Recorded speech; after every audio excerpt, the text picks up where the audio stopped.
Hello Scorpio, thank you for joining me for your weekly forecast for week commencing the 10th of April.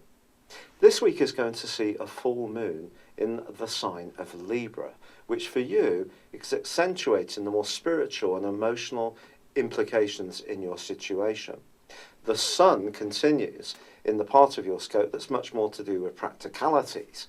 Now when it comes to your health and energy and vitality, if you do feel a little bit jaded or on the other hand a bit restless, it really wouldn't be a surprise this week because the sun is alongside Uranus, the planet of surprises, which has been shaking up the part of your scope that's to do with your life structures, and it's been doing so pretty well since 2010. This week, the sun's combination here can make you think that you need greater variety or flexibility, whether it's in your everyday routines, whether you need a job which feeds your sense of imagination and creativity. It's not just earning the money, you need to enjoy it and feel that you're also giving back something to others too.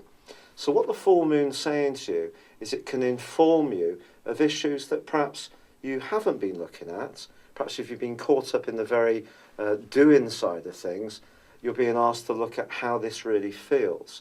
Then again, if you're someone who's very tuned in to the more psychological side of your motives, perhaps you need to grapple more with life's everyday routines, even if it's something that you do find to be a little dull.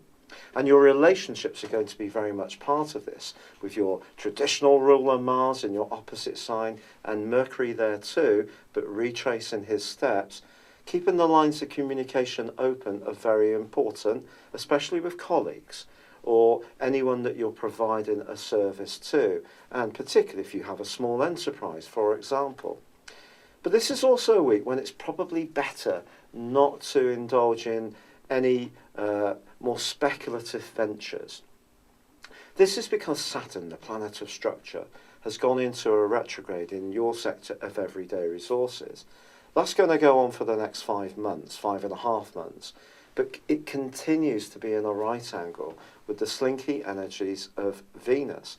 Venus is actually ordinarily in a great location for you, but because of this angle to Saturn, there can be a sense of limitation.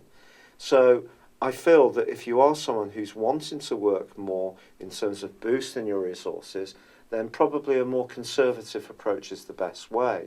As far as relationships are concerned, even acts of great generosity on your part might not render a great deal of feedback, not in the way that you want.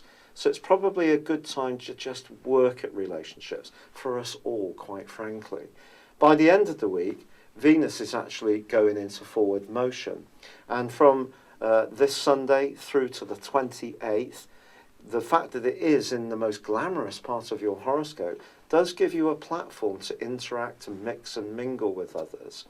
But with Saturn in your sector, not just of resources, but also of values, it's asking you around your relationships or the closest relationships in your world, are you sharing those values as much as you might? If the answer is nope, however much you're attracted to someone, it may be best just to stay as friends.